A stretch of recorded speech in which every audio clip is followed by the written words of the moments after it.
Assalamualaikum warahmatullahi wabarakatuh. Kembali lagi bersama saya Zaki Maulana Alamsyah, mahasiswa Universitas Pasundan, Fakultas Hukum. Di sini saya akan merangkum apa yang saya pelajari selama 1 semester, khususnya di pelajaran kewarganegaraan ini. Nah, teman-teman, saya akan merangkum dan akan mengangkat dengan sebuah judul mewujudkan warga negara cerdas dan bertanggung jawab dalam bingkai Pancasila di era digitalisasi, teman-teman, menuju Indonesia Emas tahun 2045, teman-teman. Nah, alhamdulillah serta syukur akhirnya saya berada di penghujung semester. Akhir semester 1, tidak terasa apa yang saya lewati selama ini ketika masuk dunia perkuliahan. Sedikit cerita, teman-teman, dari awal masuk sampai sekarang di penghujungnya, yaitu UAS, banyak ilmu yang saya dapatkan dari dosen-dosen pengampu yang menurut saya luar biasa. Nah, teman-teman, jadi hari ini sedikitnya saya akan mempresentasikan, merangkum, sedikitnya mengupas 10 judul mungkin. Saya akan rangkum sedemikian rupa dan saya akan sedikitnya menjelaskan kepada teman-teman.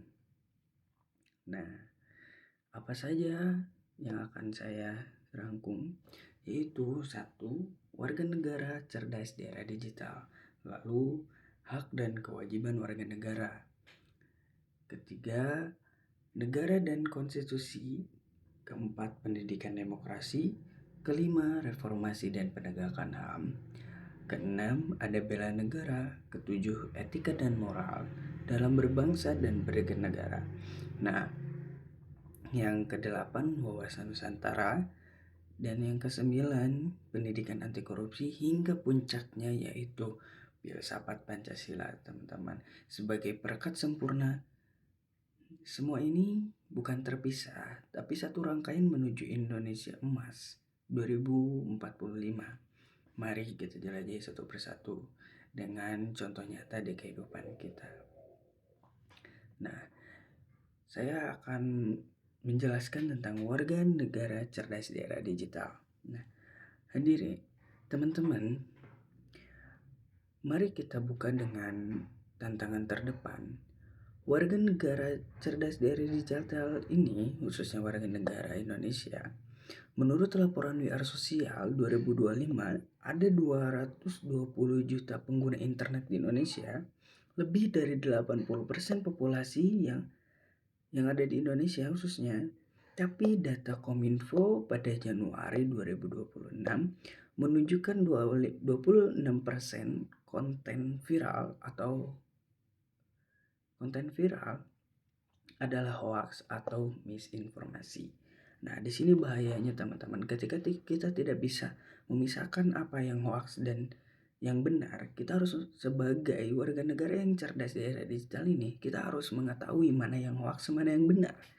Ketika kita sudah mengetahui hal tersebut, kita tidak mudah untuk termakan pada hoax tersebut. Nah, mulai dari isu vaksin hingga politik identitas. Warga cerdas yang paling banyak like di TikTok, tapi yang bisa dibedakan fakta dari opininya, teman-teman.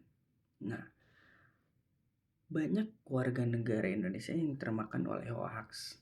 Karena apa? Karena tidak tahu sumbernya dari mana. Kita cuma tahu dari video yang lewat FYP TikTok misalkan, atau FYP IG atau medsos lainnya.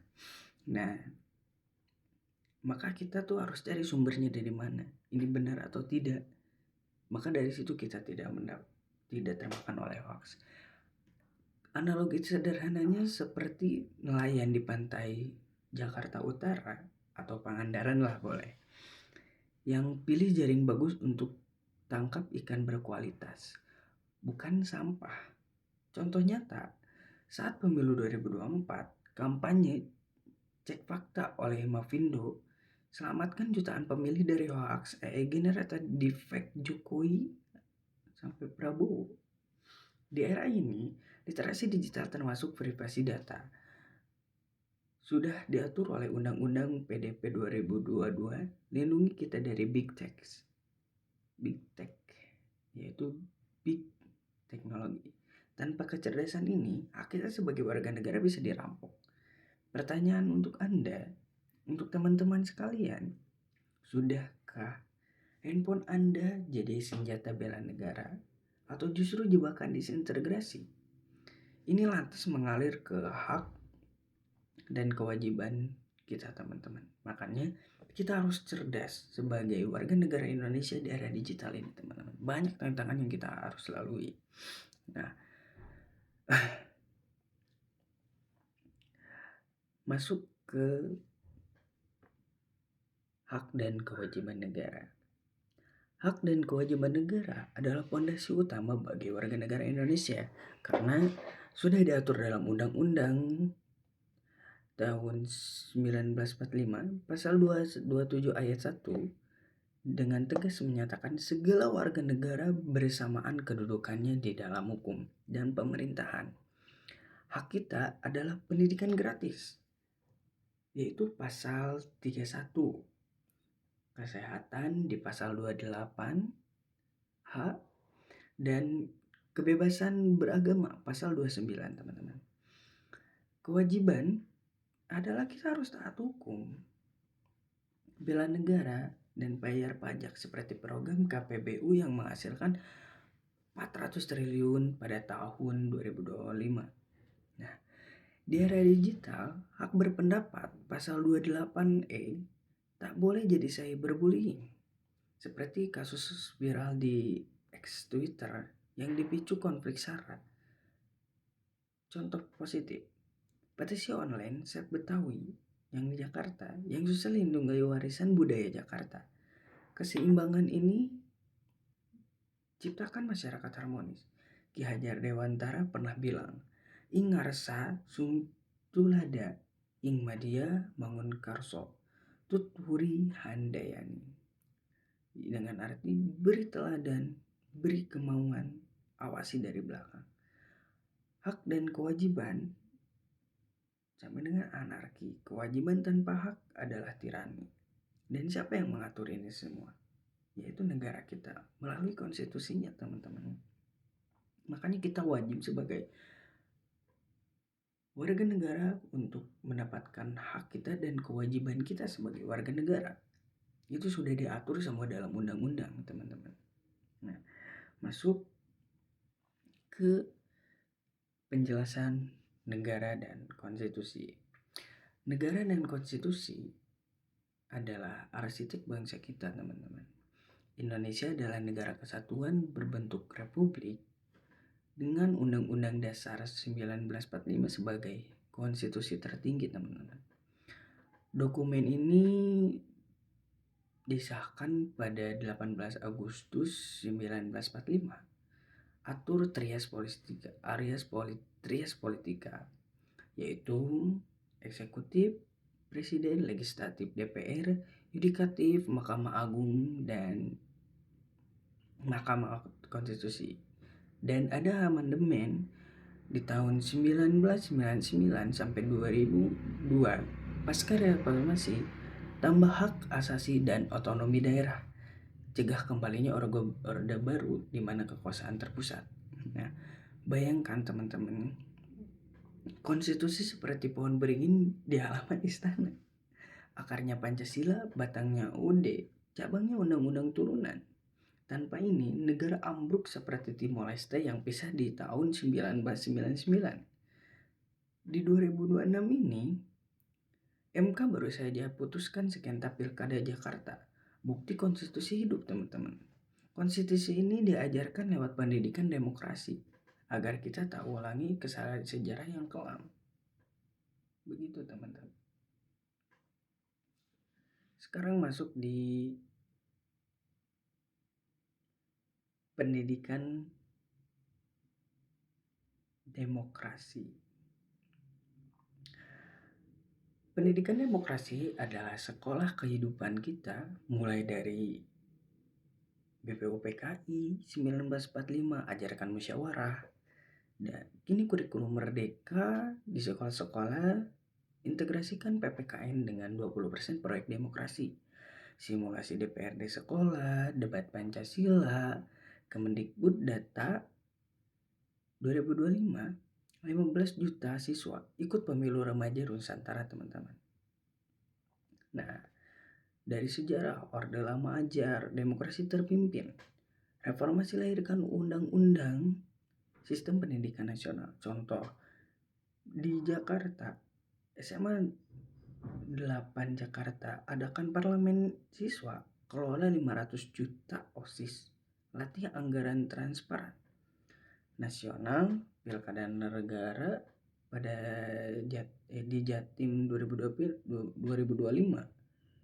Bupati siswa kurangi golput pemuda 30%, teman-teman.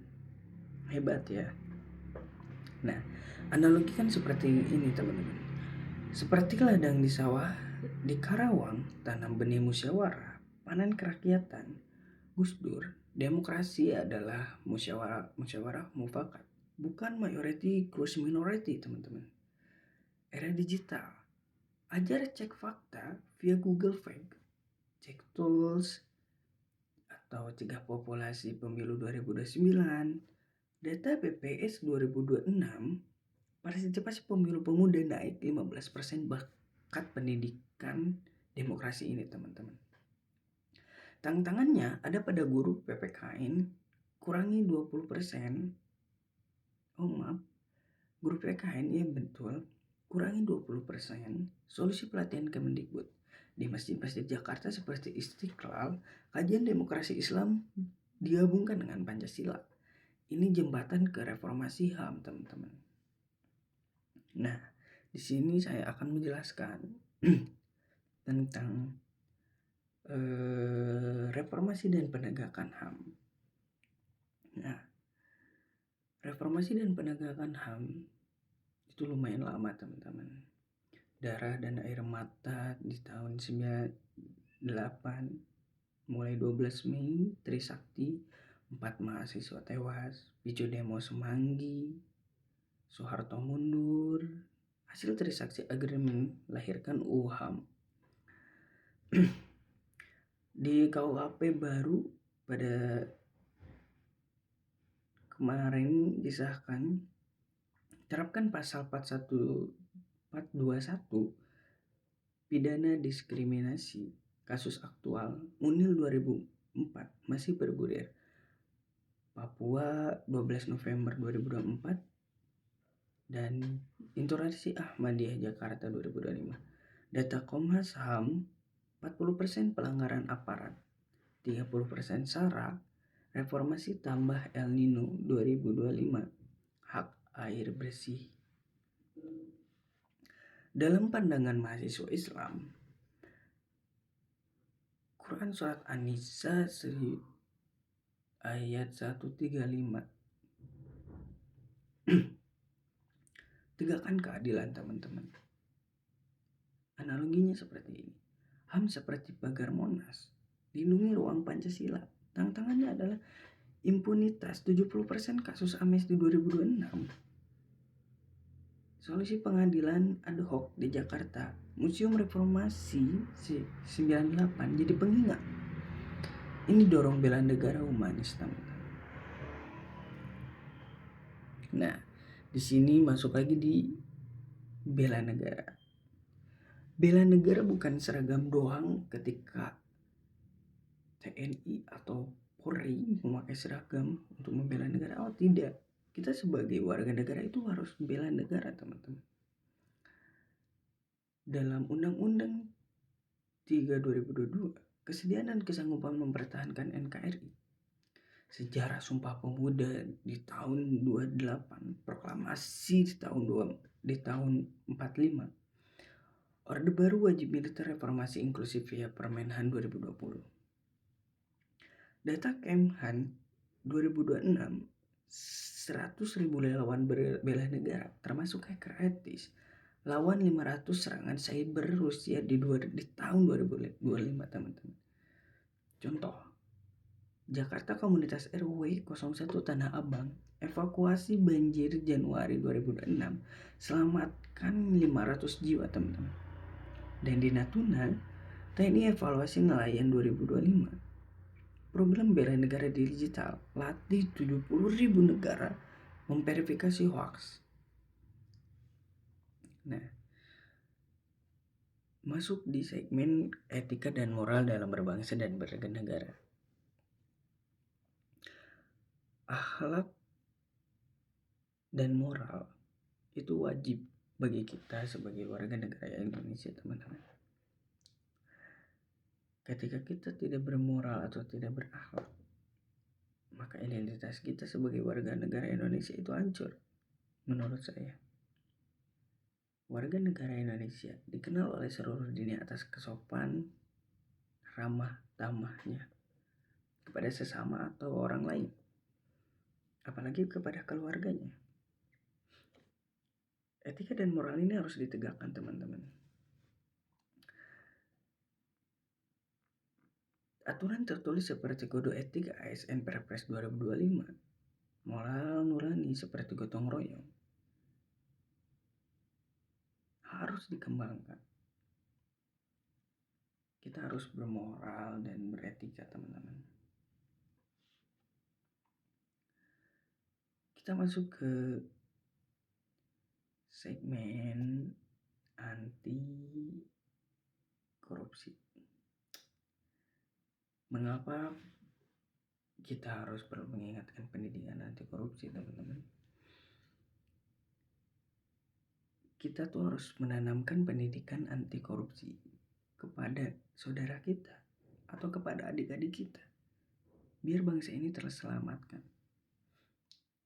Dan saya sebagai mahasiswa Islam, ketika korupsi itu haram, bakal ada kehidupan kedua. Ketika kita korupsi itu merugikan orang lain, seperti dosen kewarganegaraan saya. Mengapa banyak orang yang korupsi? Karena tidak mencintai sesama, makanya banyak yang korupsi.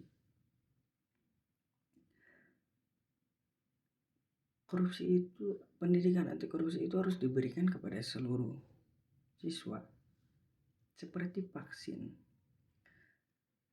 Negara ini KPK mencatat kerugian negara senilai 62 triliun di tahun 2025. Mayoritas EKTP dan proyek infrastruktur. Program sekolah anti korupsi ajar 5 juta siswa integritas via komik dan game VR. Pendidikan di Indonesia mulai maju, teman-teman. Masuk di filsafat Pancasila. Mungkin saya masih bingung ketika di filsafat Pancasila ini, teman-teman. Karena filsafat Pancasila ada open barasi tertinggi yang dibuat oleh bapak-bapak negara Indonesia yang membangun negara Indonesia, seperti ketuhanan, kemanusiaan, persatuan, kerakyatan, dan keadilan. Filsafat Pancasila bukan ideologi statis, tapi dinamis. Sesuai gotong royong Nusantara, Pancasila menghubungkan semua. Cerdas di era digital sila pertama, HAM sila kedua, bela negara sila ketiga, dan seterusnya. Filsafat Pancasila itu dalam, teman-teman. Makanya saya belum belajar lagi mengenai filsafat Pancasila ini, teman-teman. Di lain waktu saya akan membuat video tentang filsafat Pancasila ketika saya sudah siap, dan saya akan buat video tentang filsafat Pancasila. Mungkin itu saja yang dapat saya sampaikan, teman-teman. Mohon maaf bila kekurangan kata, kesalahan kata itu datang dari saya, atas kesalahan saya. Saya masih perlu belajar dan berkembang. Terima kasih kepada teman-teman yang sudah menonton video ini. Saya harap apa yang saya omongkan itu terserap dan diingat oleh teman-teman. Satu pesan dikit yang saya akan berikan, kita harus cerdas di era digital ini, teman-teman. Jangan termakan oleh hoax, disinformasi, dan lainnya. Karena kita hidup di zaman modern. Era teknologi semakin berkembang dan maju, teman-teman. Makanya dari itu, kita harus berjuang, kita harus pintar, smart. Apalagi untuk mahasiswa, harus kritis. Tidak mudah oleh termakan hoax. Mungkin cukup sekian. Terima kasih, teman-teman. Mohon maaf sekali lagi apabila saya salah kata. Terima kasih. Wassalamualaikum warahmatullahi wabarakatuh. See you, teman-teman.